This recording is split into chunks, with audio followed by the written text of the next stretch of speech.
Om Namo Bhagavate Vasudevaya.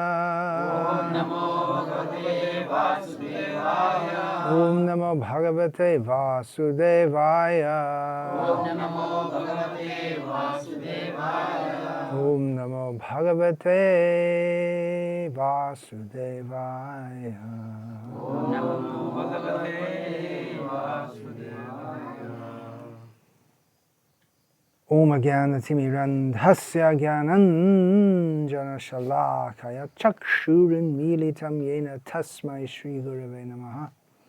Nama Shreshtham Manamapi Shachiputra Matra Swarupam Rupam Tasyagajamurupurim Bhathurim Goshtavatim Radha Kundam Girivaramaho Radhika Madhava Samprapto Yasya Pratita Kripaya Shri Gurum Tam Natosmi Vandeham Shri Guru Shri Ataf Padakamalam Shri Gurun Vaishnavangscha Shri Rupam Sagrajatam Sahagana Raghunatan Vitam Tam Sajivam Sadvaitam Savadhutam Parijana Sahitam Krishna Chaitanya Devam Shri Radha Krishna Padan Sahagana Lalita Shri Vishakha Hare Krishna Krishna Krishna Hare Hare Hare Rama Rama Rama Hare Hare. Continuing the discussion of the name in Sri Vishnu Sahasranama, Chinna Samsayah, one who cuts doubts. I'm speaking on this at length. This is the third session, I believe, on this name. It's very important for us.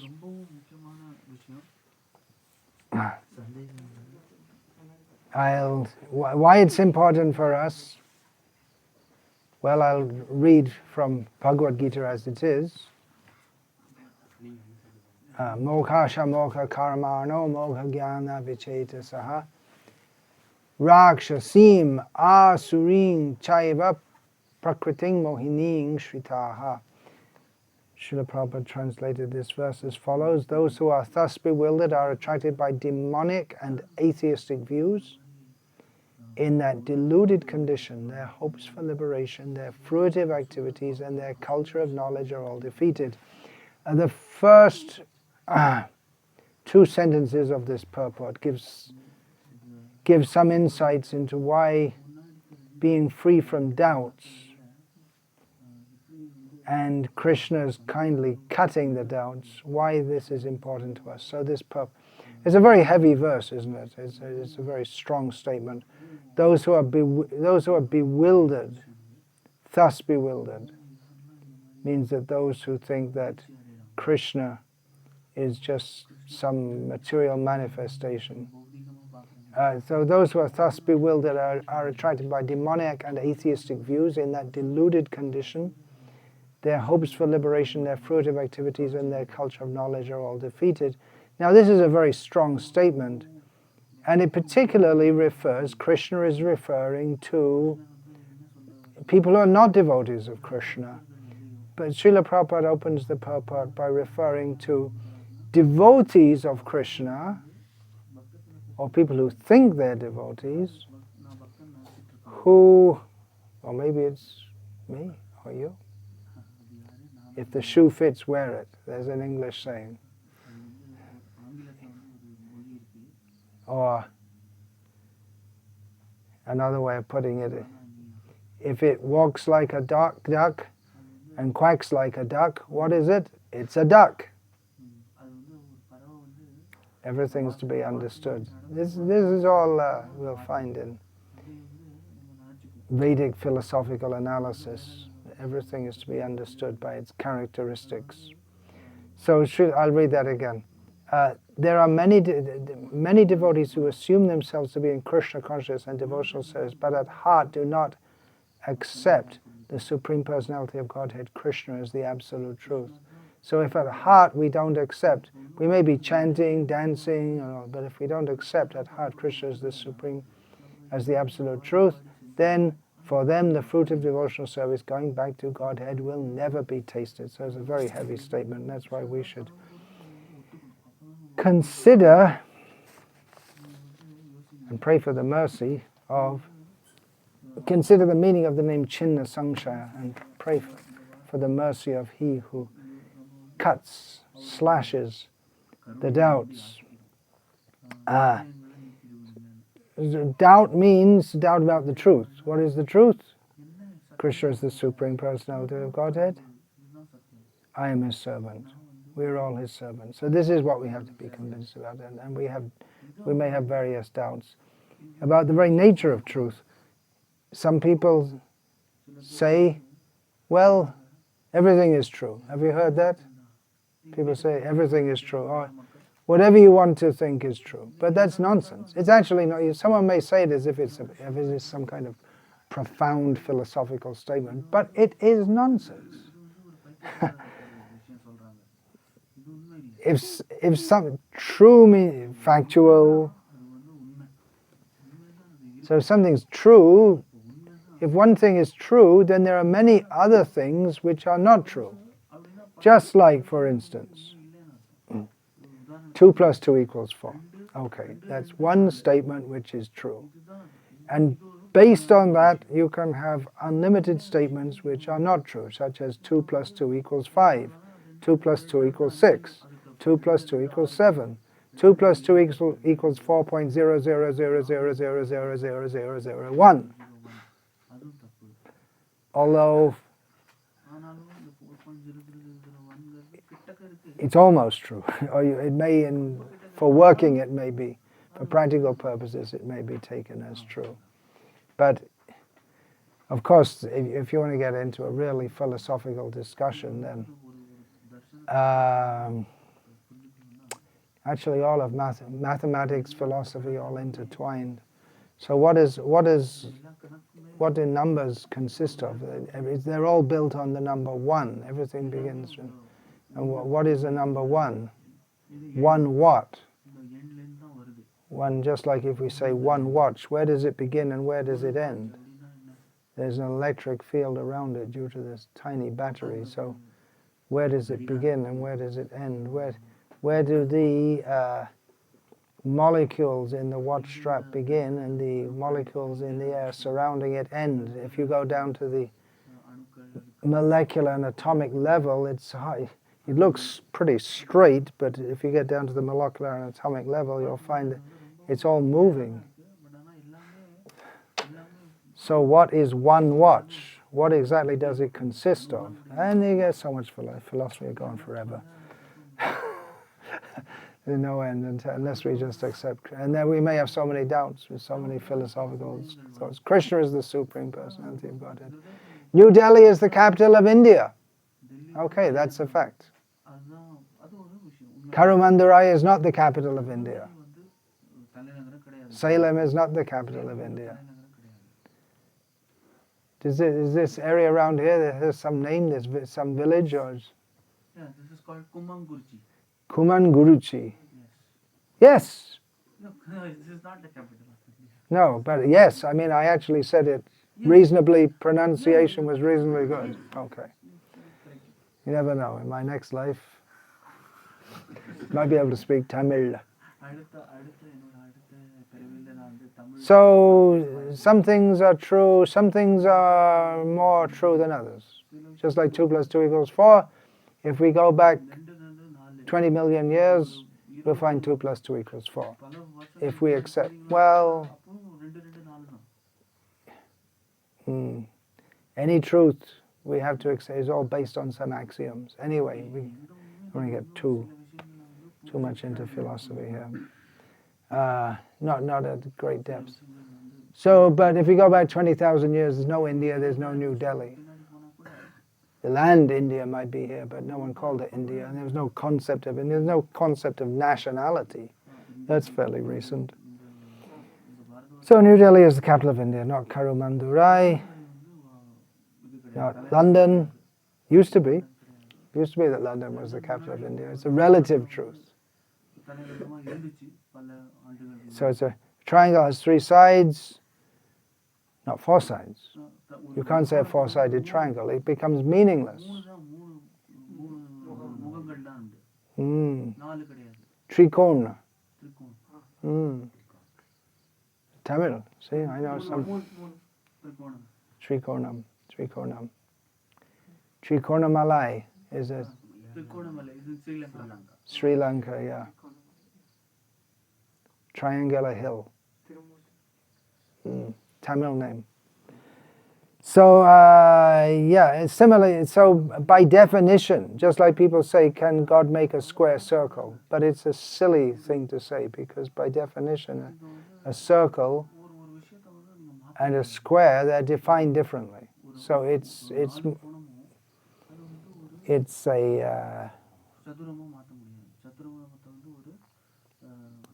semantics, playing with words. It's not a genuine philosophical proposition or genuine anything proposition, and so on. Okay, and then a triangle. Then we have a quadrangle with four sides. What do you call something with two sides? There isn't, is there?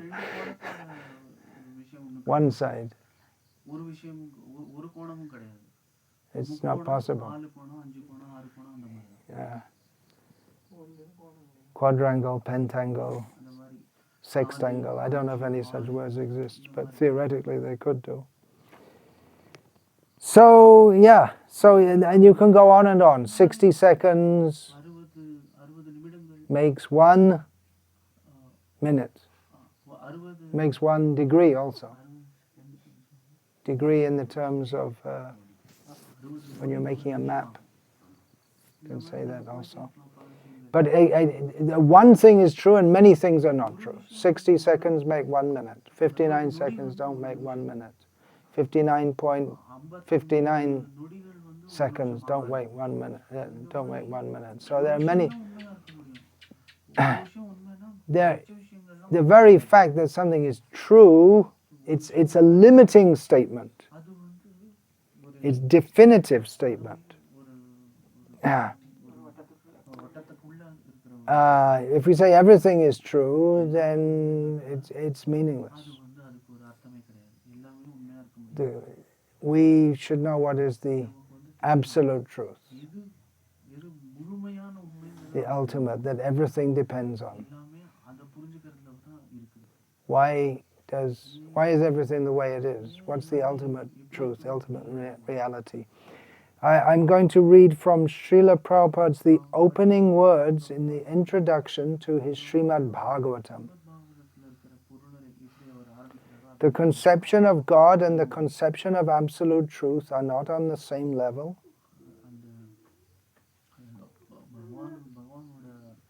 The conception of the absolute truth. The conception of God. A little tough, isn't it? How would you say that in Hindi? Conception is dharana, I guess. Bhagavat dharana. Tata param satya dharana. Ek ki dharana. Eki star par nahi hai. If you want to say they're on then not on the same level, exactly, we'd have to say like that. So what does that mean? People think of God, and you think of the absolute truth, you may not be absolutely thinking of the same thing. So, what's the Srimad Bhagavatam about? Srimad Bhagavatam, Srila Prabhupada translates as the beautiful narration about the personality of Godhead. But Srila Prabhupada in the introduction says the Srimad Bhagavatam hits on the target of the absolute truth. It's a discussion of the absolute truth. Why? Because Srimad Bhagavatam is a discussion of, it's Brahma Gyan. Brahma is translated as absolute truth, the Sanskrit word Brahma. long before in English language the term absolute truth existed, or long before the English language at all existed. In Sanskrit, the term Brahma, the absolute reality. So Srimad Bhagavatam is on the topic of the absolute truth. Janmadhyasya yataha begins Janmadhyasya yataha, which is description of atato Brahma jijnasa. Now we should inquire into Brahma, absolute reality. What is that reality? Janmadhyasya yataha. That from which everything emanates, that in which everything exists, that by which everything is destroyed, everything enters into after destruction. That is the absolute truth. And that is the personality of Godhead. That is Krishna, but it's Krishna being approached from the platform of what is the absolute truth. Bhagavatam begins with approaching Krishna as the absolute truth. Doesn't begin with approaching him as Matsya Kurama Varaha Narasimha, not like that. Other works may begin like that. The Gita Govinda begins like that. It's a Leela Shastra, discussion of the pastimes of the Lord. So first of all discusses his different avatars, but doesn't discuss philosophically. In the first verse of Srimad Bhagavatam, which I just quoted from Janmadhyasya yataha, the absolute truth is Yato va imani bhutani jayanti, etc., that from which everything comes, that in which everything exists, that into which everything ultimately enters. So in his commentary on that verse, Srila Prabhupada writes, it is natural that a philosophical mind wants to know about the origin of the creation. And in fact, we'll find in every culture throughout the world, there are what anthropologists will call creation stories. How did this world come into existence? So, it is natural that a philosophical mind wants to know about the origin of the creation. At night he sees the stars in the sky. We may see the stars in the sky. Last few nights I didn't. Every morning after Mangalarti I come walking out and I look up to see the last few nights the clouds. Even though we're coming close to Purnima, full moon, but we can't see much. Many clouds. But we see all the stars, then naturally we start to think, oh, so great. How small am I? At night he sees the stars in the sky and he naturally speculates about their inhabitants.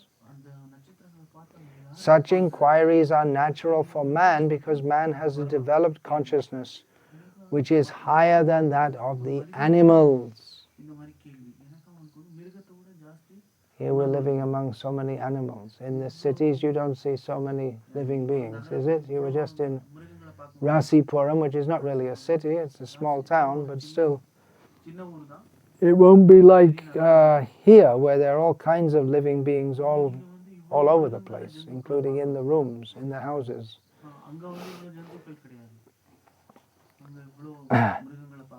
So the animals, they don't think about God or where we have come from.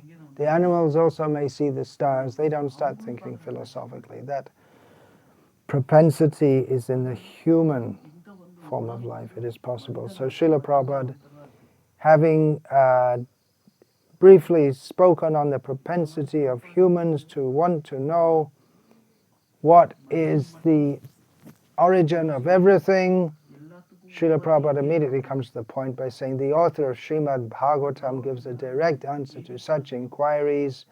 He says that the Lord, Sri Krishna, is the origin of all creation. So that's Janmadhyasya yataha. Yeah. So without understanding this, we'll misunderstand. Chinna Samsayah, Krishna is he who cuts all doubts. That also means cutting all ignorance. எல்லா சந்தேகங்களையும் சின்னம் பின்னமாக்குறது. We may think about the truth, we don't have any clear idea, we may have some vague idea, we may have some sentimental feeling in our heart that God is love, God is everywhere, God is truth. So some nice feelings about God, but that is not enough. As Srila Prabhupada often said, it is not enough to say that God is great. It's a good start, but it's not enough. One should know how God is great. That's another important thing of the interfaith discussions that Srila Prabhupada would often say. Is it not that various religious people say that God is great, but we should know how He is great. And the Bhagavatam opens, Janmadhyasya Yataha. We'll find in the first verse of Bhagavatam more factual information about the nature of Godhead than we will in all these religions.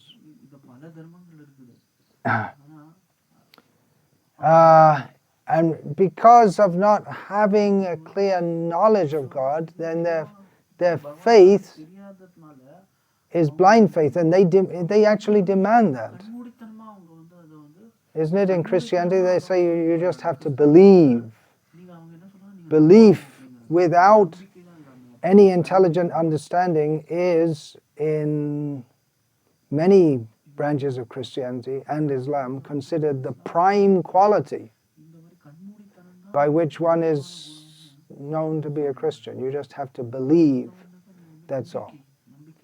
But when I was about 12 or 13 years old, having been raised in that culture, I started to think, well, wait a minute, people in other religions also say you just have to believe what they say, which is different to what you say, and how am I supposed to know? It's one hell of a gamble. Because if you get it wrong, you go to hell forever, according to them. They tell you have to believe what they say, and if you don't, you go to hell forever. But then I cross the road to another church, and they say you have to believe what they say, which is different from what they say on the other side of the road. And if you don't, you go to hell forever. It's really a pathetic situation where there's no intelligent way to understand, but you're going to go to hell forever if you get it wrong. And it's enough to make anyone give up belief in any God if that's what they say God is all about. They demand blind faith, a leap in the dark, jumping in the dark. You don't know what's ahead. Dangerous thing to do, huh? You don't know what's ahead and you jump.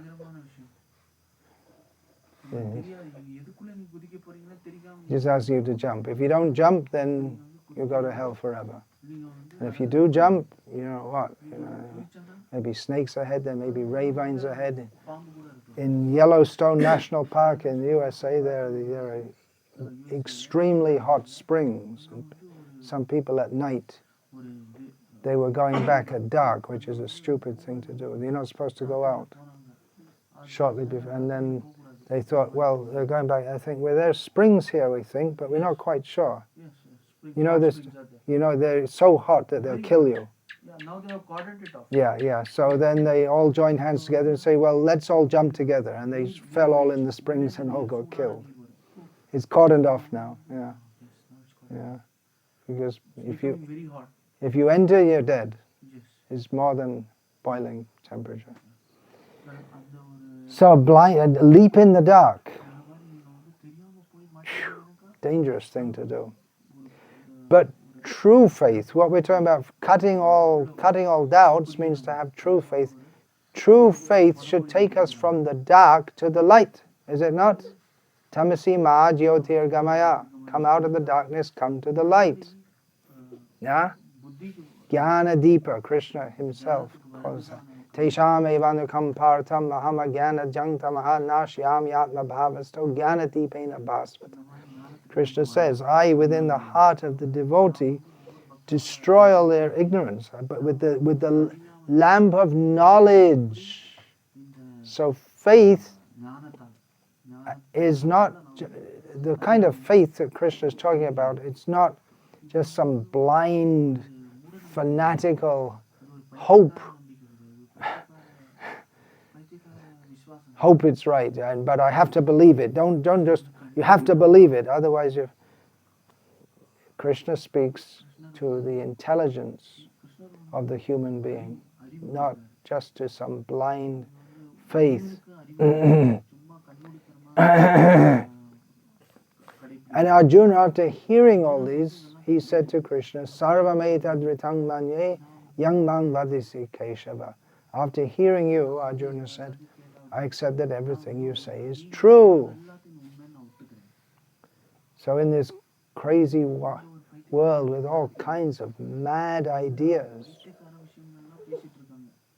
we have to tell people the teachings of Bhagavad Gita as it is. Otherwise people have so many strange ideas, very strange ideas in the name of religion.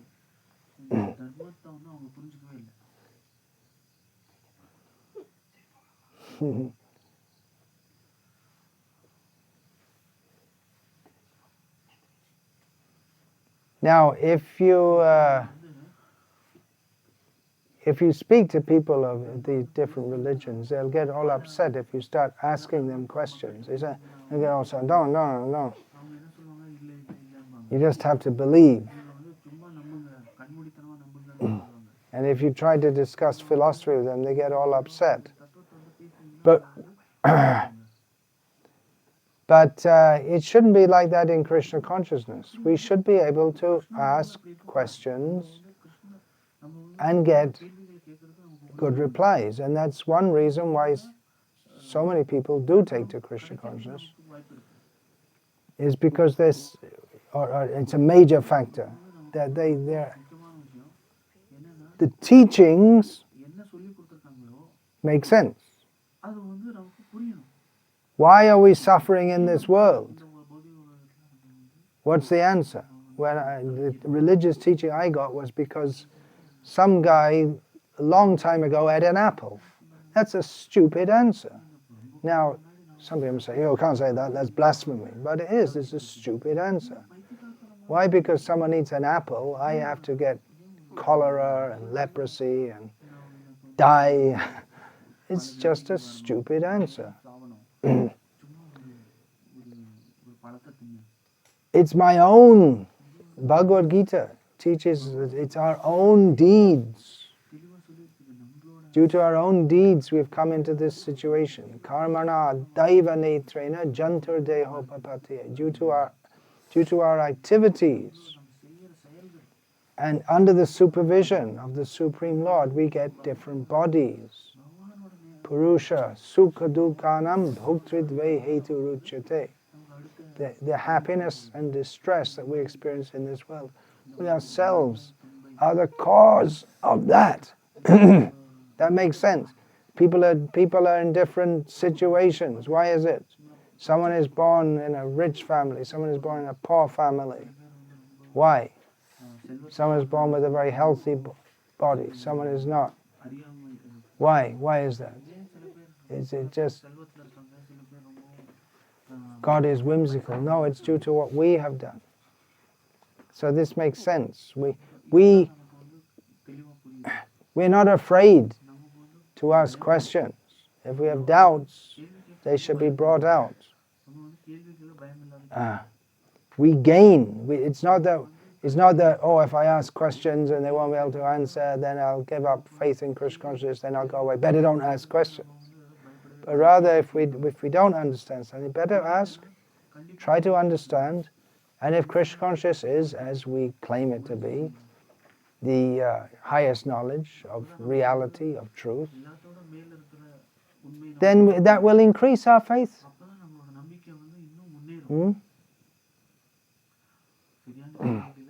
Why we accept it? It's explained, we understand. Then it doesn't just become some theoretical mental construct. but we accept it as a fact. Now, of course, we're living in the world of untruth. We're living in the world of ignorance. We've all come here to forget Krishna. Krishna is truth. Krishna bhuli seji vanadi bahimo. We've become inimical to Krishna by forgetting Krishna. We've come to this world of ignorance. So, asatyare satya karimani. We take that which is untrue to be true, and vice versa. But the fact is that there is God. His name is Krishna. If you have a better understanding of God, as Srila Prabhupada would say, you give. This is the understanding. Supreme Personality of Godhead, replete in full with all opulences. If there's any better understanding you have of God, let us know. There is nothing higher than this. Who fits that description? Krishna. So he must be the Supreme Personality. We're his servant, we're controlled, therefore we're not supreme, therefore our position is to serve. It's actually shouldn't be very difficult to understand it. But most people are unaware of it, and even when they are confronted with the truth, this is the fact, they may deny it. I was reading a book recently by Chaitanya Charan Das about reincarnation, and he gave one case of a boy in a Hindu family who was previously born in a Muslim family, and they went back, this is in India, and they went back to the Muslim family, and the boy recognized that this is my chacha and this and whatever, his uncle, and he recognized all the classic reincarnation story, that someone without, no way he could know by any means, except that he was what he says he was. He was a member of that family previously. And they give the name, and he died, such and such. And the response of the Muslim family, we don't believe in reincarnation.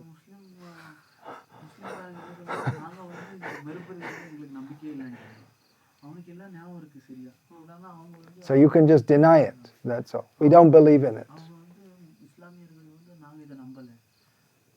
I once on a train from Howrah to, I was going to Vrindavan, I think it was to Delhi train, anyway, long train. And I was talking with some Bengali Muslims, long discussion. We had hours and hours to discuss. So philosophically, logically, point by point by point by point, they came to the point where they couldn't get out of it. God is a person established. And at the end of a long, long discussion, they said, well, we don't believe it. Then why discuss? We don't believe it. That's all. Then why? They were confident when they started out that they could hold their position. But when they couldn't, then we don't believe it. That's all. This is called blind faith. Or you can avoid it. If you're confronted with the truth, you can just avoid it. Avoid it or ignore it. Yeah, okay. All right. Yeah. Okay, good. All right. You chant Hare Krishna. You want a donation? Okay, here's 20 rupees. Right, very good. Or you can accept it. Then why doesn't everyone accept it? One thing I was just thinking about today, of course, is not the first time I thought about it, that you'll find that Srila Prabhupada, so many times he would, mostly privately, mostly not to people's face. Well, I was listening today when Prabhupada was talking about to a young Muslim man in Iran. He said, then you're a lunatic. He told him right on his face. But he was so many times say these people are mudhas. He was actually very submissive, this young boy, and he was speaking to Prabhupada. But at one point Prabhupada said, you're just a lunatic. Because he said, I speak to myself. And Prabhupada said, only a crazy person does that. So, why was Prabhupada again and again saying, mudhas, fools? I was just thinking about it today, that Srila Prabhupada came with knowledge of the absolute truth, which he was expert in presenting philosophically, logically, எல்லாம் தெரியும், அவர் எல்லாத்தையும் சரியா எடுத்து but still most people wouldn't take it. ஆனாலும் பல பேர் வந்து அதை எடுத்துக்க மாட்டாங்க. அவர் சொல்லி கொடுக்குற விஷயத்தை எடுத்துக்க மாட்டாங்க. Therefore, mudha, fools and rascals. Because even if you're presented with the real knowledge, absolute knowledge, which is for your highest benefit, and you're just not interested, don't believe it, well, that's just your opinion. உங்களுக்கு புரியலன்னா நீங்க வந்து Why don't people accept it? Well, one reason is it demands commitment, ஏன் உங்களுக்கு புரியல, எனக்கு ஒண்ணு வந்து and it demands that we give up the illusory happiness of this world. இந்த பௌதிக Krishna says to Arjuna, again, remember we're on the topic of overcoming doubts. What is Krishna speaking to Arjuna in Bhagavad Gita? என்ன சொல்றாரு பகவத்கீதையில? Cutting Arjuna's doubts. So, அர்ஜுனரோட எல்லா சந்தேகத்தையும் விட்டடிக்கிறார். actually, again and again we'll find in Gita, Krishna just tells Arjuna, okay, fight. But Arjuna always has some, he's always, well, what about this? What about that? What about, he always has something, always has some kind of excuse or some other question or doubt that he presents. திருப்பி சந்தேகப்படுறாரு. So this is toward the end of the 4th chapter of Bhagavad Gita. It's still early in the Gita, and it's really in the 10th chapter of Gita that Arjuna அர்ஜுனர் வந்து accepts what Krishna says, but he goes on questioning also. So at the end of the 4th chapter, toward the end of the 4th chapter, tasmad, that means therefore, that means, okay, I told you all these things, right? Okay? இவ்வளவு நான் சொல்லி கொடுத்துட்டேன் இல்லையா? Agyana sambhutam, hridstam jnana sinatmana. So, therefore, all the doubts that have arisen in your heart because of ignorance, அறியாமைனால cut them அதெல்லாத்தையும் with the sword of knowledge, jnanasina. இந்த அறிவு ஞான Chitvainam, cut them. Chitvainam Samsayah. You hear that? Chitvainam Samsayah. This is Bhagavad Gita. And what's the name we're discussing? Chinna Samsayah. So chitta, I mean, you cut. And when it's cut, it's chinna. ஞான வாழ So chitvainam Samsayam, having cut the doubts, yogam, be situated in yoga, and atishtotishta bharata. யோகத்துல நீ வந்து ஸ்திரமாகு. Get up நீ வந்து எழுந்திரு. with the understanding that you should stand and fight. So it's a call to action. If you accept this knowledge, if Arjuna is to accept this knowledge, then you have to act on it. It's not enough to say, yes, yes, very good, very nice. செயல்படாம இருக்கக்கூடாது. புரிஞ்சுக்கிட்டே நீ வந்து செயல்படணும். You have to act on it. கண்டிப்பா செயல்படணும். செயல்பட்டாதான் நீ புரிஞ்சுக்கிட்டேன்னு அர்த்தம். Someone drives over from France to England, and they start driving on the wrong side of the road, because they have different sides of the road for driving on. And someone's there தப்பான road to tell them போனீங்கன்னா, that, oh, stop the car, you're driving on the wrong side of the road. Thank you. இதுல போயிட்டு இருக்கீங்க அப்படின்னு சொன்னானா, And goes on driving on the wrong side of the road. Thank you for telling me. And then just goes on doing the wrong thing. போனீங்கன்னா அதுக்கு அர்த்தம் கிடையாது. That becomes rascaldom. அது வந்து ஒரு அயோக்கியதான். Srila Prabhupada writes in the same section of Bhagavad Gita, just before this verse which I just quoted, in the purport to the previous verse, one who follows the instructions of the Bhagavad Gita as it is imparted by the Lord, the personality of Godhead himself, becomes free from all doubts by the grace of transcendental knowledge. மேல அவனுக்கு வந்து எல்லா அறியாமையிலும் அவனுக்கு வந்து So to become free from doubts, எல்லா சந்தேகங்களும் அவனுக்கு முறியடிச்சு. means Krishna frees us from doubts வந்து நம்ம by the knowledge of Bhagavad Gita. Then why are we not convinced? Or why do people not take to it? ஏன் அவங்க எடுத்துக்க மாட்டேங்கிறாங்க மக்கள்? What's the reason? ஏன் எடுத்துக்க மாட்டேங்கிறாங்க? இந்த ஞானத்தையும் எடுத்துக்க மாட்டேங்கிறாங்க. Prahlad spoke transcendental knowledge to Hiranyakashipu. அறிவை வந்து Why didn't Hiranyakashipu take it? கசிப்பு ஏன் அதை எடுத்துக்கல? Prahlad himself said to Hiranyakashipu, Matiya na Krishne paratasvato vamito bhipadyeta grihavathanam adantago bhir vishatanta misram punah punascharvata charvananam. There are some people who have decided that I'm not going to be Krishna conscious. I'll be a philosopher maybe and inquire into the truth, but I'm not going to be Krishna conscious. There was a book someone showed me years ago, devotee showed me, a book about philosophy, just a primer in philosophy. The idea is it was a somewhat tongue-in-cheek kind of presentation. I have no idea how you translate tongue-in-cheek into Tamil. It means somewhat, how do you say tongue-in-cheek? What does it mean? Somewhat, you're saying one thing, but you're hinting something else. It's a little bit joking. So they said, this is just a book though, so when you go to a party and you can talk as if you know about philosophy, but you don't really have to know anything. You just a few little things. So he said, and anyway, in this book, when we say philosophy, we don't mean the kind of thing that those Hare Krishna people talk about. He mentioned that. What they call philosophy is all speculation. And philosophy means to know things as they are. Real philosophy. So some people, by their own search for truth, I'm searching for truth. Okay, here's the truth. No, I'm searching for it. I'm not finding it. They want to have a great aura of being a great searching. And then someone says, okay, here's. It means you're not really searching. You want to be known as a searcher, as a great thinker, rascal fool. And then others also may have big conferences, discussion. There's interfaith conference and discussing this and that. They don't actually want to come to any conclusion. They just want to discuss. Why is that? Because they've decided in their heart they want to enjoy this material world.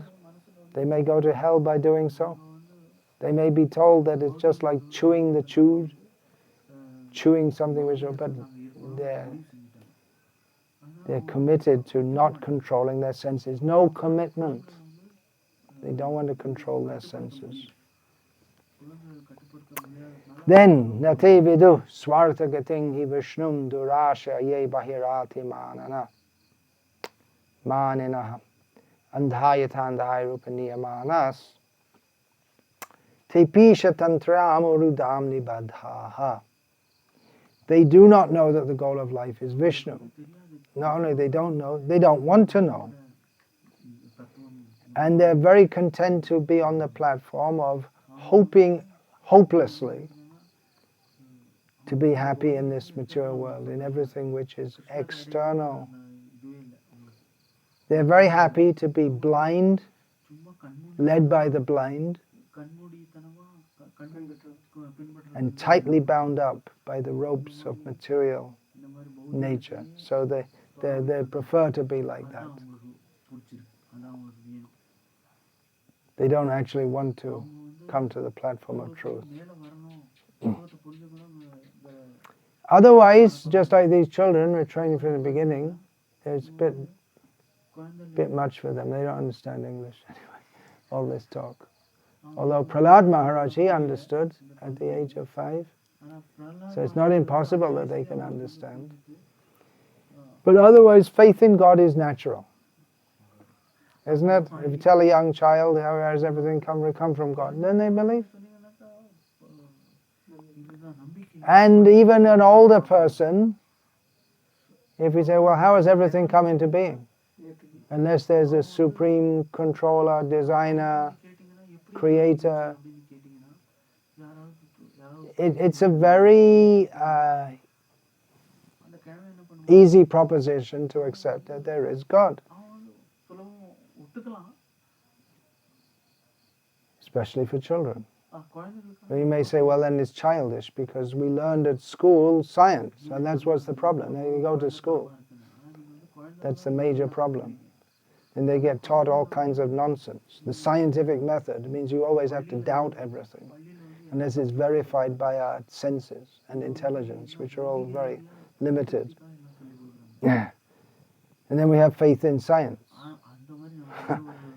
You may say, well, I do have faith. I have faith in science. I have faith in the scientific method. Practically, people who believe in science, they believe in the power of their own intelligence. They say, no, not me, it's Einstein, E equals mc squared. Then you have faith in Einstein's intelligence.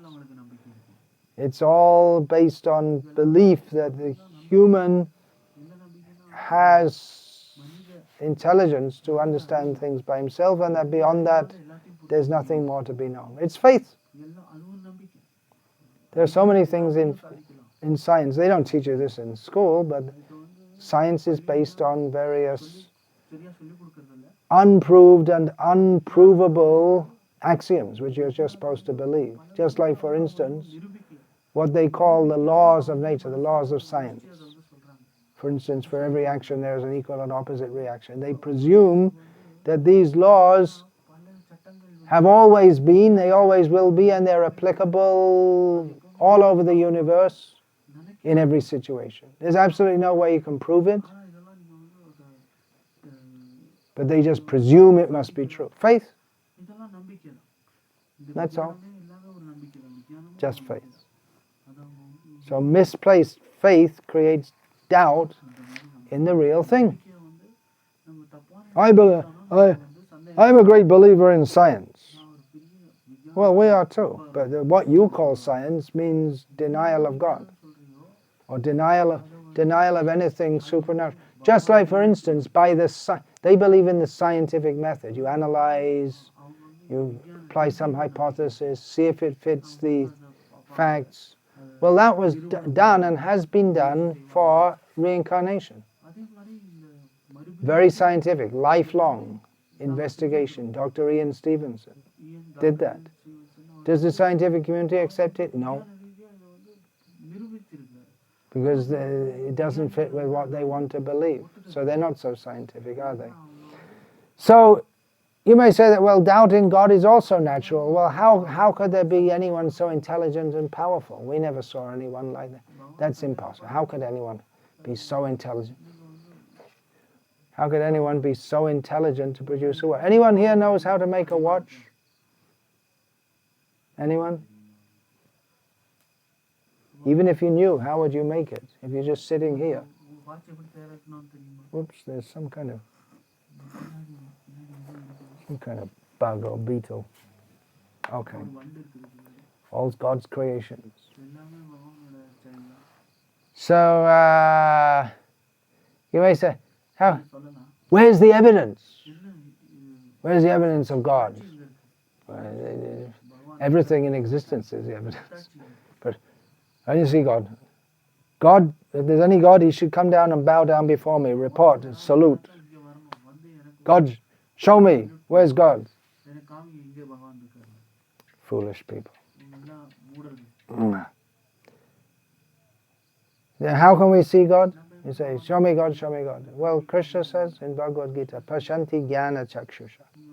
We can understand transcendental knowledge through the eye of knowledge. Eye of knowledge means knowledge in Shastra, Shastric knowledge. In the Shastra there's also Ayurveda, astrology, psychology, so many things. So these all have their uses, but the Vaidesha Savera Hameva Vedya. The most important knowledge in all the Vedas is knowledge of Krishna. Atma Gyan, knowledge of the living being and the supreme living being, who is Krishna. So even in investigating, even in going to Vedic knowledge, we need to be guided, otherwise we can get caught on some mundane platform. Studying astrology can be mundane, can be spiritual.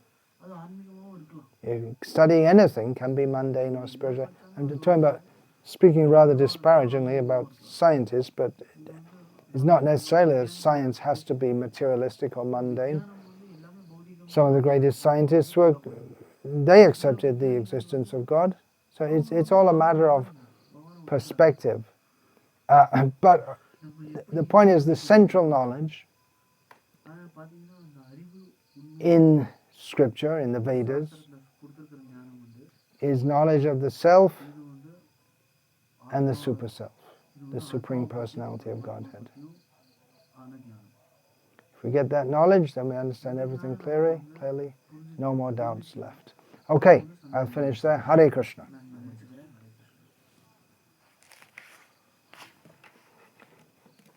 And hope to continue. నా ఇది చర్చ